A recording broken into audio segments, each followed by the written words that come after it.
Hello, everyone. Welcome to the webinar on adolescent development and judicial decision-making.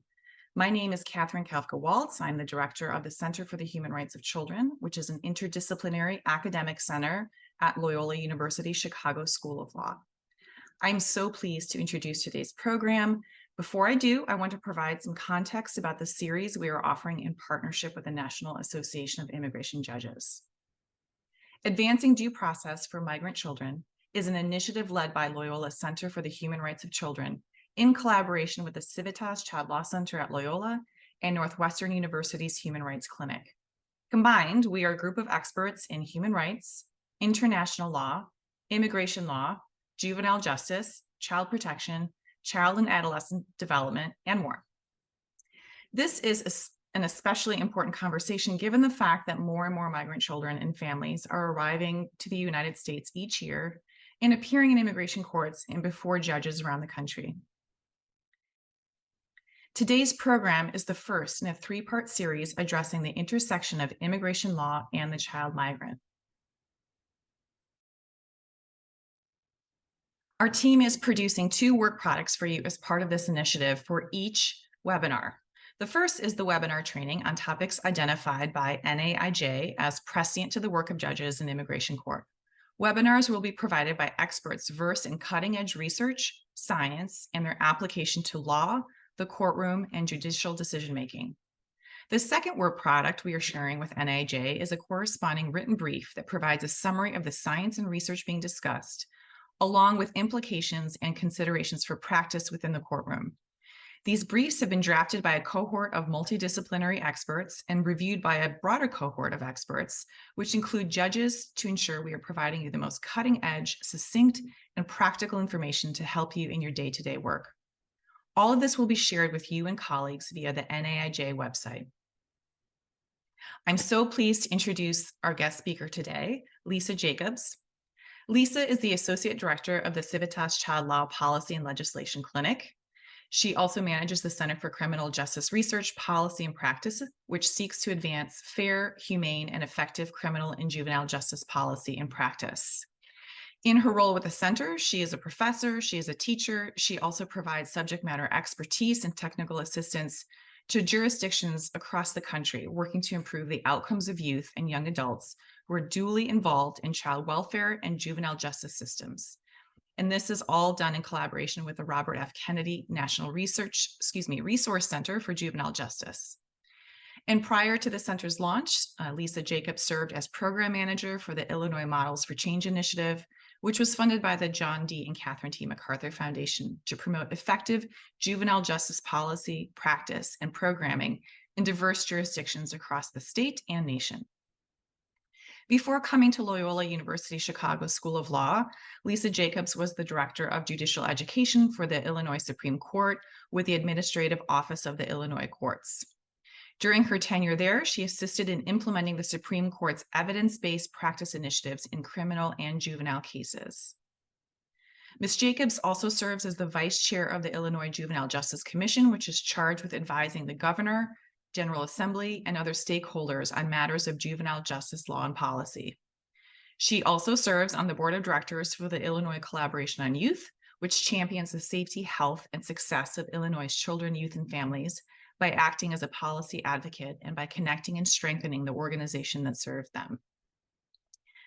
If that wasn't enough, my amazing colleague, Lisa Jacobs, is also a member of the Illinois Court Improvement Project Advisory Committee, which is convened by the Illinois Supreme Court to promote the continuous quality improvement of court proceedings and child welfare proceedings, and to enhance and expand collaboration between the judicial branch, the Department of Children and Family Services, and child protection court stakeholders to improve child welfare outcomes.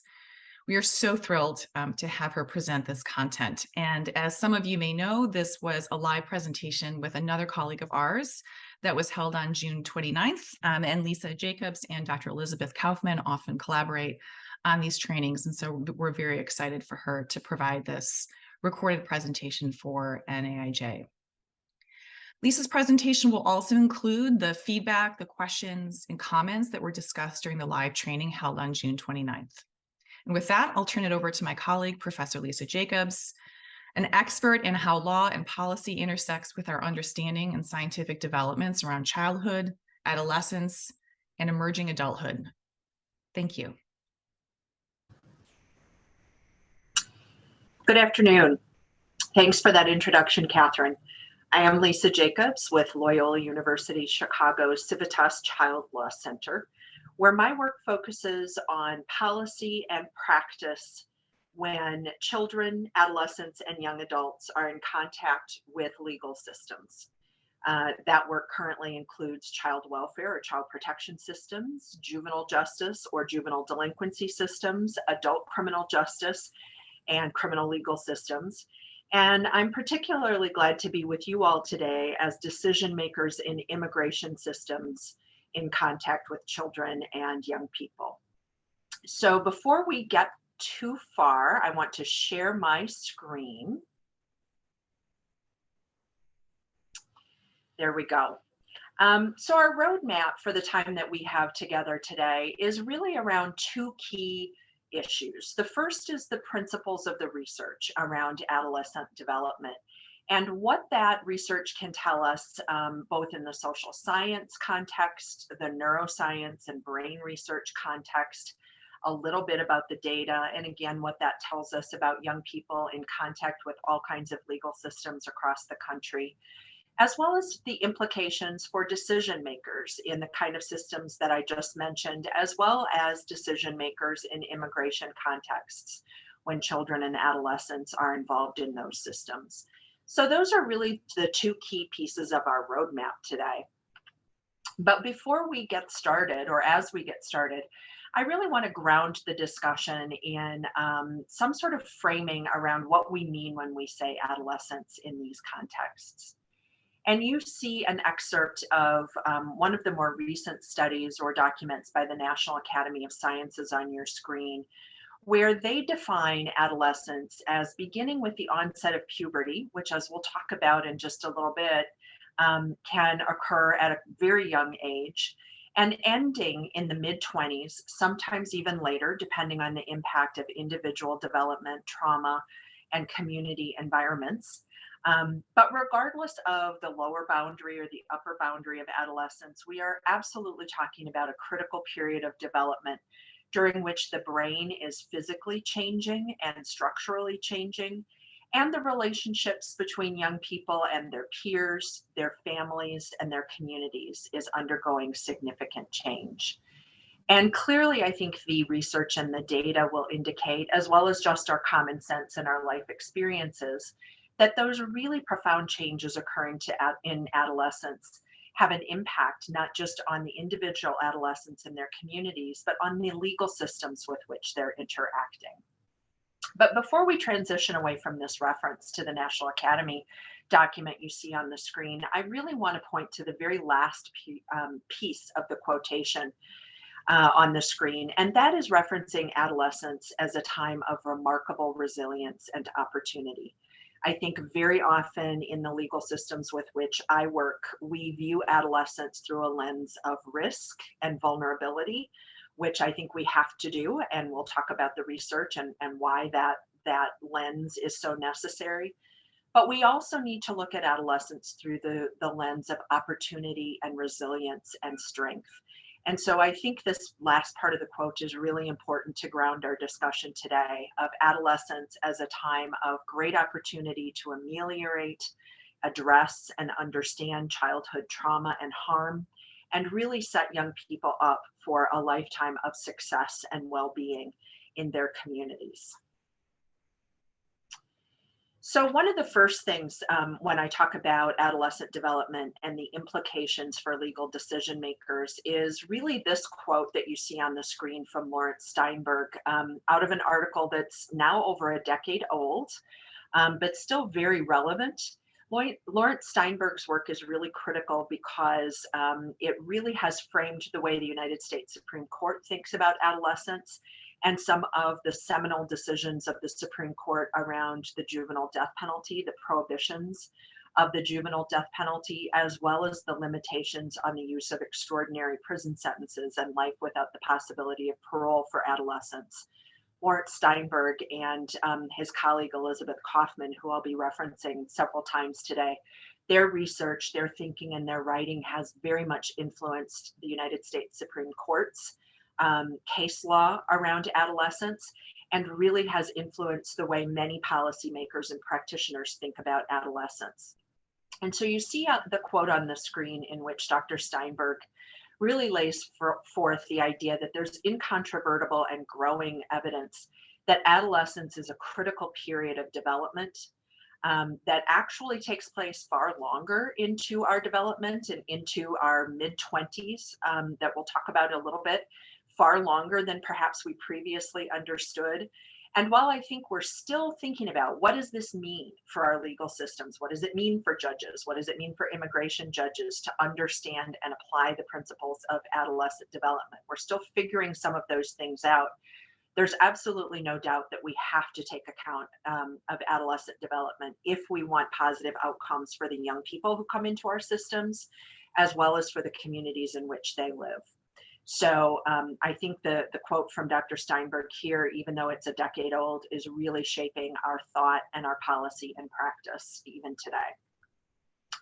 So a couple of other quotes that you see on the screen are a reality that we are grappling with in all kinds of legal systems into which young people are pulled or become involved.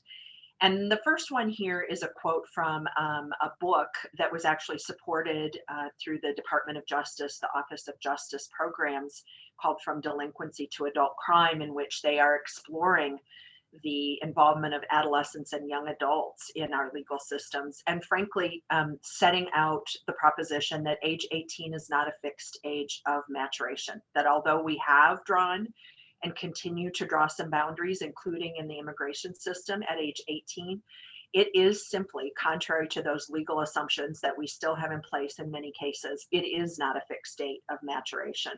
And we have to take account of that in our practices with young people.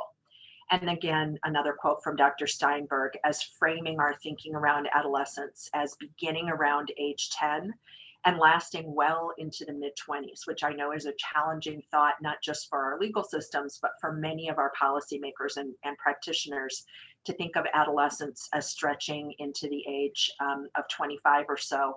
But the neuroscience, as I'll talk about, makes it pretty clear that we need to be thinking about the implications of development well into our mid 20s.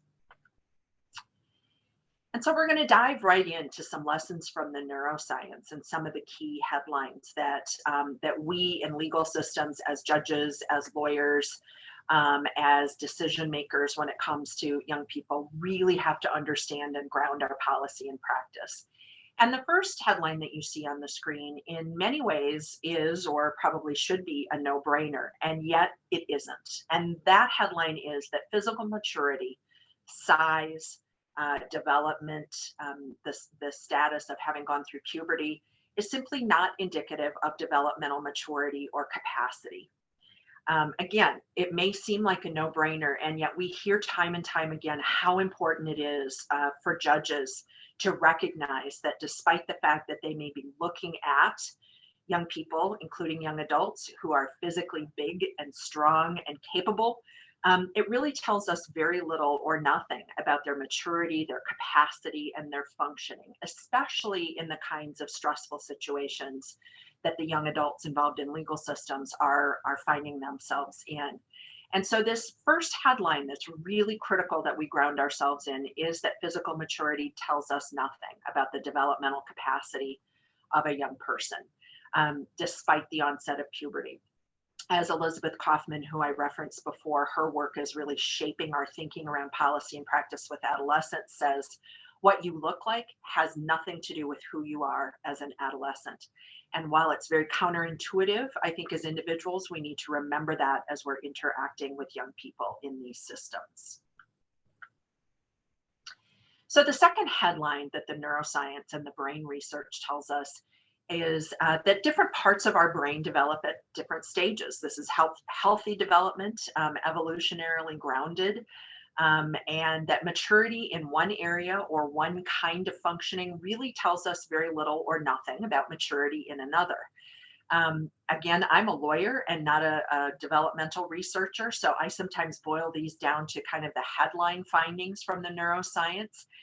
And that neuroscience tells us that our brain is really developing from the back to front and from survival functions, lastly, developing the capacity for regulation and executive decision making. And that during this period of adolescence, our brains are designed to prioritize sensation and novelty and risk taking over future orientation and decision making. And that nuance and abstract thought and weighing consequences comes later, sometimes much later, again, well into the 20s. So these are just facts of the physical maturation that the neuroscience is very clear for us.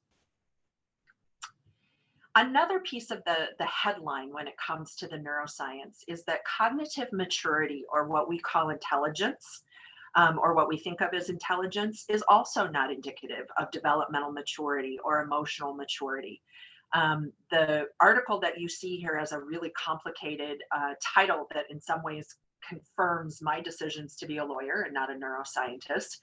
And it's that adolescents' cognitive capacity reaches adult levels prior to their psychosocial maturity. And again, this is a study that Dr. Steinberg and Beth Kaufman have had a hand in. And I've heard them both summarize this study as why smart adolescents can do very stupid things.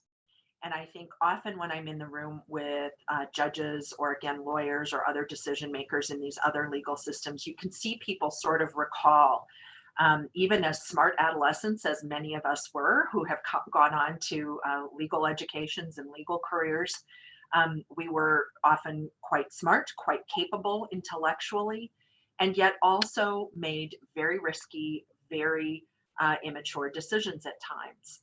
And again, when I see Beth Kaufman present this, she often asks participants in these kind of settings, what happens when we ask a young person, what were you thinking when you made that decision that was very risky or very stupid, frankly? What were you thinking? And we can expect to see shrugs. I don't know. And the answer is in the neuroscience that they really don't know, because this cognitive capacity or this intelligence peaks long before our ability to manage decision making, to manage impulsivity, and to manage our responses to stressful or sometimes just arousing or exciting situations. So this is sort of a graphic representation and a data representation of this gap between our cognitive capacity that really peaks and plateaus at age 16, our ability to learn new things, our ability to take in tremendous amounts of information and to learn. I don't know about you, but I think back to this age, how much easier it was to learn new things, to pick up new skills, language, concepts. That again is borne out in the neuroscience, that our capacities for that kind of intellectual performance really does peak at age 16 or around 16. Contrast that with our psychosocial maturity. And again, our abilities to regulate ourselves, to regulate our emotions, to regulate our reactions to situations. That is still well in development and does not match our cognitive capacity. So we may be expecting to see in our legal systems very intelligent young people, very intellectually capable young people, but young people who remain immature in very important functional, emotional, and developmental ways. So another one of the headlines from the neuroscience is, as I kind of referenced in talking about the cognitive maturity and the cognitive abilities that we are so blessed with as young people, the idea that context matters. And the way young people function, make decisions, regulate themselves can vary greatly depending on the situations they find themselves in. And the research breaks down those situations into what's called hot cognition and cold cognition situations. Those hot cognition situations, as you might expect, are situations that are emotionally charged. And again, we have to think about emotionally charged from the perspective of an adolescent, not necessarily from the perspective of a mature adult, but situations that are emotionally fraught or emotionally charged. Situations when our peers are present versus not present as adolescents. Again, adults react very differently in the presence of our peers and are much less susceptible to influence or sometimes the disapproval of our peers. As much as we all crave peer approval, it's much less important and influential to us as mature adults than it is to us as adolescents. Peers being present falls into that hot cognition category and greatly influences our decision making and our behaviors. Hot cognition can also include anticipation of rewards. When young people anticipate rewards, and again, thinking about rewards in the context of adolescence, things again like peer approval, sensation, novelty, those kind of rewarding situations when we're young adults can absolutely influence our behaviors in ways in which older adolescents or certainly mature adults are simply not going to respond the same way. And likewise, young people respond to sanctions very differently. Now, in ways that are perhaps not intuitive to us as policymakers or decision makers. We might expect young people to respond to sanctions or the threat of sanctions in ways that deter risky behavior. And in fact, that's not what the research tells us. Adults are looking for opportunities, according to the research, to avoid sanctions. We all do that as mature adults. How do I avoid these negative consequences? What might be the negative consequences, and how do I avoid them? At this stage of development, however, the threat of sanctions is simply not as persuasive, may not even make the radar in terms of decision making, certainly not the ways that rewards. And so we'll talk a little bit about what that means for the implications for our policy and practice. But in one of our previous conversations with immigration judges, Dr. Kaufman stressed this idea that rewards are so important to young adults. And one of the examples that she gave is just positive encouragement and positive words. One of the programs that she oversees is a truancy prevention and intervention program in which they try to balance every one sanction, which might be the loss of privileges, for example, even minor sanctions, with at least 4 rewards. And again, those rewards taking the shape of praise and recognition, connection and affirmation, as well as more tangible kinds of rewards.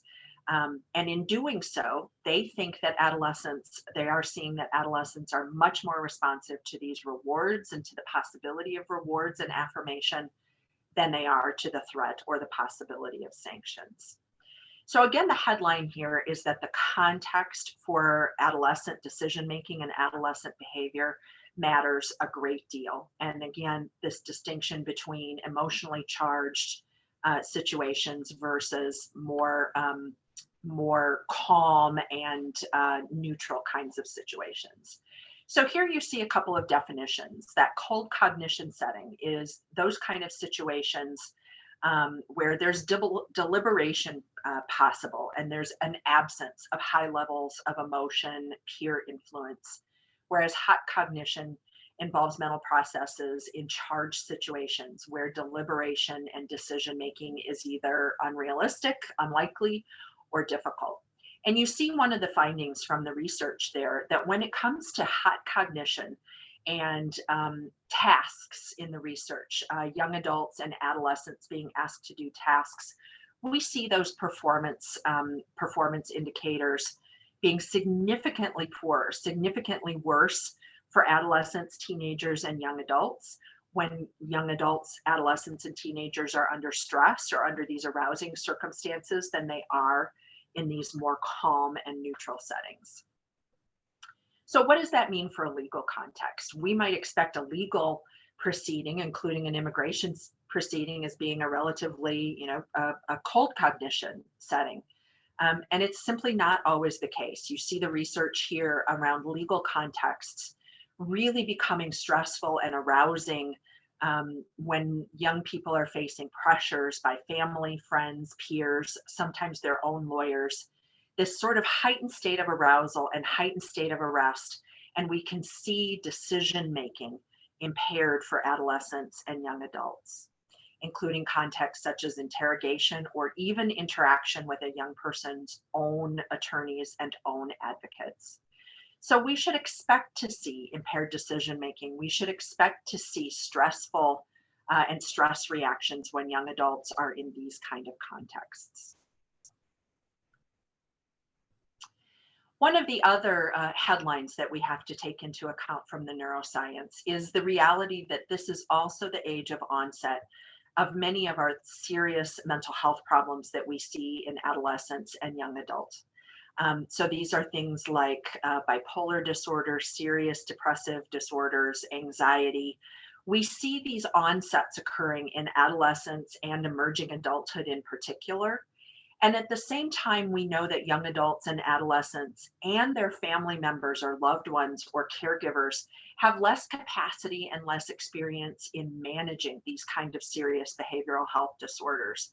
And what we see, especially when young adults experiencing the onset of these serious disorders or serious behavioral health problems, when they're encountering legal decision or legal structures, sometimes law enforcement, sometimes probation officers or caseworkers or judges, we can see that this is a recipe for, if not conflict, we can see that as a recipe for harm if we don't have legal systems that can recognize these behavioral health needs and understand the impact on adolescents and young adults. So going a little bit deeper, so why are we seeing these headlines from the neuroscience? What is it that's happening during this phase of brain development, and why are we seeing those kind of impacts? And there's four major structural changes that the neuroscience tells us are taking place during adolescence and young adulthood. Two of them that you see on the screen here are occurring earlier in adolescence, so earlier after the onset of puberty. And two on the next screen that I'll share are taking place well into later adolescence and emerging adulthood. But those first two structural changes that are really taking place with younger teenagers, the first is called synaptic pruning. And really, this is the brain becoming more and more efficient and effective, and the kinds of unused neural connections falling away. If we're not using neural connections, if we're not using those connections within the brain, they're really being pruned away to allow those that remain to be even more efficient and more effective. And as a result, we can see an increase in what we were talking about earlier, this increase in cognitive and logical abilities, this increase in intelligence and our capacity to learn and take in new information. That's why that is really peaking in the middle of adolescence. It's because of that synaptic pruning and that increase in the efficacy of our brain connections during early adolescence. The second structural thing that we see occurring in earlier adolescence is the ramping up of the density and distribution of dopamine receptors. Those dopamine receptors that really heighten our sensitivity to sensation, particularly pleasurable sensations, particularly novelty. So this really heightens our sensitivity in earlier adolescence and the middle of adolescence to new and exciting experiences. There's a researcher who really points out the idea that when we think back to adolescence, if it seems like everything was more fun and more exciting back in adolescence, it's because it was. It's because our brains were so exquisitely attuned to sensation and pleasure and novelty and thrill and risk that things really are more fun when we are adolescents, including things that are very risky, including things that now as adults we would not find fun or exciting. That's why as adolescents, our brains are literally poised to receive that kind of sensation and respond to it. So these are the two major structural changes taking place in earlier adolescence. And then, and only then, in late adolescence and emerging adulthood, are we seeing these second two structural changes. The growth of white matter that you see referenced on the screen there, that increasing myelination of the prefrontal cortex. Dr. Kaufman, who I've referenced several times, refers to that as being akin to paving a gravel road. As the brain lays down this white matter, it's paving the gravel road and making that prefrontal cortex that much more functional, that much more effective, that much more able to control these higher order decisions, like planning, anticipating the consequences of our actions, and really, really critically, as you see on the screen, weighing risk versus reward. If we do this, these are the kind of rewards we can expect, but these are the kind of risks and the kind of negative consequences that we might foresee, which gives rise to our capacity to make complex decisions. What's, I think, so critical about this is, again, this is not developing and certainly is not in place until late adolescence, well into emerging adulthood, well into our mid 20s. Are our brains giving us the physical capacity to make these kind of high level decisions? And the fourth structural change that you see referenced on the screen is the actual physical linkages between these multiple regions of our brain that I referenced earlier in one of the first headlines from the neuroscience, that our brain develops at different stages, and in different stages, again, from the back, those systems that control our survival, to the prefrontal cortex developing last, which controls that higher order thinking. And the connections, the physical connections between these regions of the brain are really coming online only in late adolescence and emerging adulthood. So if those are the four kind of structural changes, the physical changes that we're seeing in the brain, what does that suggest for how our brains function? And we can see this from the functional MRI testing that has been done and that is available now to researchers, and really has only been available in the last couple of decades or so. That ability to have people in fMRI machines and actually see what our brain is doing as we're making decisions, as we're asked to do these kind of tasks that I referenced earlier.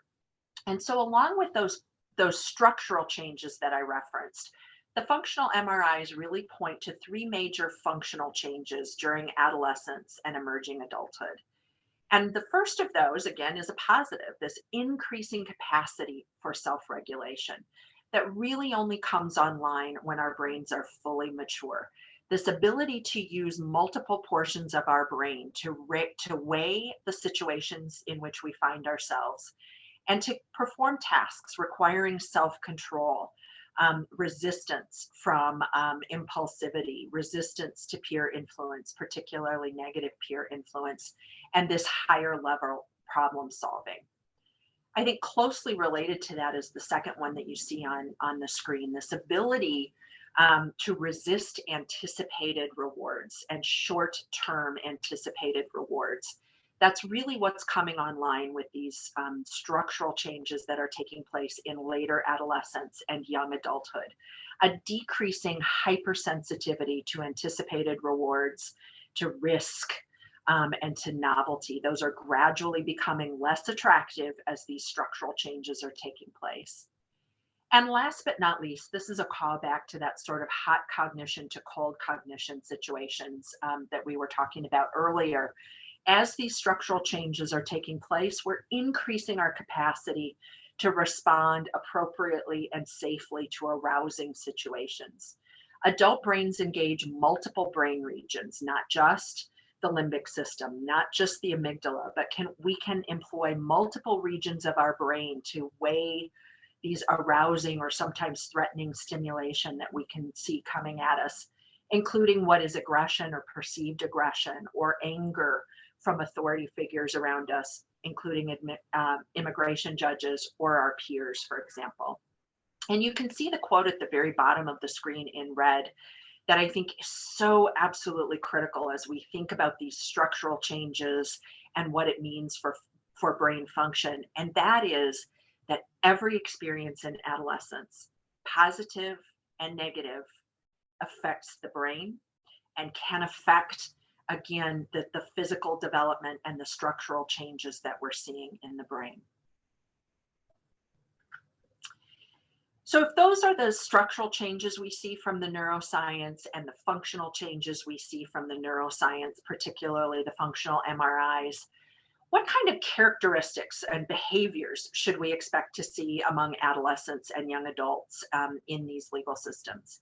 And when I'm working with judges or other kinds of decision makers, or sometimes legislators and policymakers, it's really, I think, helpful for all of us to think about these behavioral characteristics in terms of what we might see that brings young people into our systems, or what they may have experienced before they come into our courtrooms, for example, as well as how they might be behaving in our courtrooms or in our conference rooms or in meetings with probation officers or caseworkers or attorneys, for example, as well as how they respond to the kind of interventions that we put in place, whether it's services and supports, removal from family, placement in detention.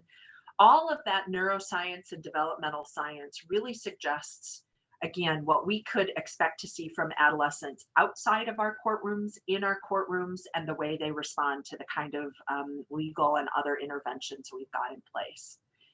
So the first behavioral characteristic I've talked quite a bit about already. We can expect to see this extreme sensitivity to rewards among adolescents and young adults in our systems. And as I referenced before, this sensitivity to rewards much more than responsiveness to punishment or the threat of punishment or sanctions. The research is very clear that as adults, we're much more attuned to the threat of sanctions or punishment than we are to the likelihood of rewards. And this is really very different from what we see in adolescence, that sensitivity to rewards. We can also expect to see young people be much more sensitive to the idea of immediate rewards, not abstract ones. Not, if you do this, then 2 weeks from now, this is the kind of outcome that you can expect. You will be rewarded in a few days or a few weeks or a few months or a few years. It simply isn't what our brains are attuned to in this stage of development. We're much more focused on immediate rewards. And what kinds of rewards? Again, we've talked about this already too. Rewards in terms of positive peer interactions and positive peer reflections. You can see the photo on the right, which is an actual photo from social media. We're much more attuned to rewards than punishments, immediate ones, and peer perceptions and peer interactions than we are the views of the adults around us. Which is not to say we aren't interested in the views and interactions with adults, but it's much more peer influences that are going to drive especially hot cognition decision making. And that gives us our strong immediate responses to especially emotional or stimulating influences. And this is why we can see from all of the data from the public health realm, from the criminal justice realm, from the insurance industry, from the hotel industry, for example, who they will and will not rent hotel rooms to, the car rental industry, all the data from any available source is really clear that these kind of sensation-seeking behaviors and a desire for new and intense and risky experiences very much is expected to peak and does peak in later adolescence and sometimes even emerging adulthood, including risky and unprotected sex, including substance use and abuse, particularly binge drinking, driving at high rates of speed and drag racing, for example, and driving while intoxicated.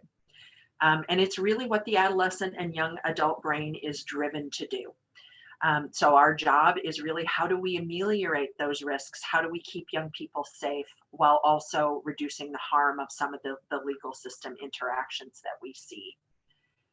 And we'll talk about those in a little bit as well.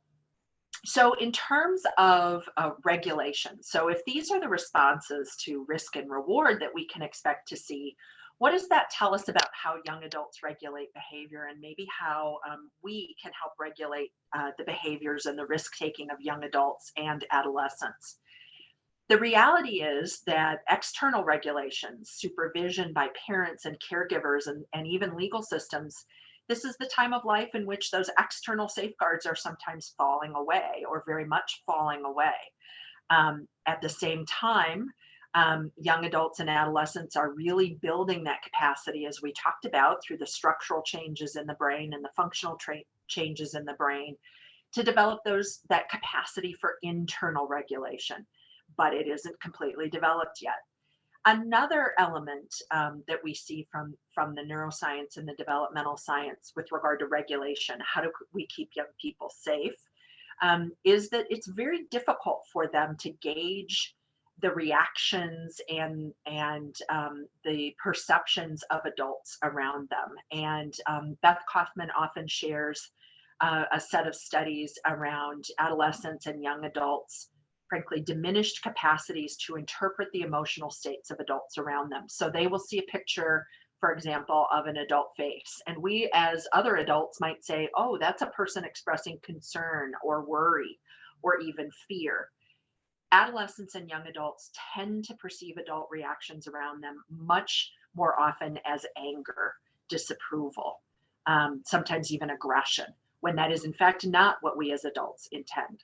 So, thinking again through the lens of decision makers or lawyers or advocates, recognizing that young adults are often and adolescents are often impaired in their ability to perceive our caring and our concern in ways that don't get interpreted as aggression or anger at them. And I think this really leads into the next point on your screen, which is relationships. Just as we've mentioned several times that adolescents and young adults are so exquisitely attuned to peer relationships, which makes them very susceptible to negative influences and risky influences among their peer groups. They are at an age where they're also highly influenced and highly benefit from pro-social interactions among peers, structured, safe interactions, as well as pro-social relationships with adults. And again, there's some research that suggests that young adults and adolescents in a driving study, a simulated driving study, for example, they perform much less in terms of being able to avoid obstacles, being able to avoid crashes. They perform much less well when their peers are there, but much better when they are in the presence of a caring adult, such as a parent or a caregiver. So even though it's very difficult for them to sometimes understand the intentions of parents and caregivers and decision makers, those kind of positive relationships and caring interactions actually do influence their decision making and influence their development, even if it doesn't seem like that in the short term. And last but not least, as I've mentioned before and will mention again, these behavioral characteristics in adolescence and young adulthood really reflect the plasticity of adolescence, meaning the vulnerability to harm, the vulnerability to traumatic experiences, as well as opportunity for positive influence and positive growth and development. So, because I can't resist, so much of our work is focused on juvenile justice and criminal justice systems. I sometimes interact with people who are somewhat skeptical. You know, should we really be focusing on adolescent development and emerging adult development, developmental research? And so, just a little bit of dip into this. If in case any of you out there are wondering, do we really have to be attuned to these kind of research findings as we're crafting policy and practice around our caseloads? This is a slide that I typically share, which is Illinois' population, but your state's population is going to look very similar, if not identical, in that it's fairly evenly distributed across the age cohort. So this is what our population looks like, for example. But this is what the population of young people who are in contact with our criminal justice system, this is what our population of young people being arrested looks like. And there's a couple of things that I think are really important that I think reflect what the neuroscience and developmental science is suggesting to us. And that is that these risky behaviors that lead young people into contact with our systems, that lead young people into making decisions that get them into trouble in our systems or in our communities, really peak during this older adolescence and young adulthood. But one of the other things that I think is so important to take away from this slide is the desistance curve. And again, the kind of research we see from Dr. Steinberg and Dr. Kaufman is really crystal clear that if we can keep young people safe and on a positive path, they're gonna desist from some of these risky decisions and risky decision making, just by virtue of age and maturation, the kind of brain changes that we've been talking about. I will also share this with you because I think, unfortunately, it doesn't reflect well on our systems within Illinois. But to be fair to us, I also think the data would look, again, very similar in almost every jurisdiction, if not every jurisdiction across the country. So, what happens if we don't tailor our approaches to adolescence and young adulthood? Do we get good outcomes? Um, and the short answer is we don't get good outcomes. When we don't take account of these developmental differences between children and adolescents and young adults and adults, we get negative outcomes. These happen to be outcomes in a criminal legal context, but we would get these same kind of more negative outcomes when we fail to tailor our approaches in whatever kind of system by whatever measures we have. So where does this leave us? I think where we see in other child serving legal systems is in some ways we are maybe not at the very beginning, but maybe at the end of the beginning phases of thinking about and tailoring law and policy and practice and resources to the realities of adolescent development. Again, to improve not just outcomes for young adults and adolescents, but for the communities in which they live and for the kind of systems that we are all working in. And so, as I bring this particular piece of our presentation to a close today, I really want to go back to that report, which, if you have an opportunity, I really recommend taking a look at from the National Academies. You saw the beginning part of the quote that's up on your screen, how we're defining adolescence as onsetting with puberty and ending in the mid 20s as a critical period of development in which our brains are changing and our behaviors are changing. And the idea that adolescence is really a time of resilience if we have safeguards, if we have supports for adolescents, particularly those who are most vulnerable and who are involved in these legal systems. And then at the very end, we see the end of the quote from the introduction to this report, really exhorting us to develop policies and practices to better develop and better leverage these developmental opportunities to harness the promise and potential of adolescence. Again, moving away from a focus on risks and deficits, although I think we have to be very much cognizant of them as we structure our interactions with adolescents, but also to really promote adolescence as a time of resilience and strength and development in which we can improve our individual interactions with young people through positive interactions, through really a heightened use of rewards, and in terms of reducing the trauma they experience in our systems. And I know that's going to be one of the next pieces of our webinar series to bring to you. And really identifying and addressing the structural barriers in place so that we can allow all adolescents and young people in our communities to be well and to flourish. So the last slide is going to be another quote from Lawrence Steinberg from his 2014 book entitled Age of Opportunity, Lessons from the New Science of Adolescence.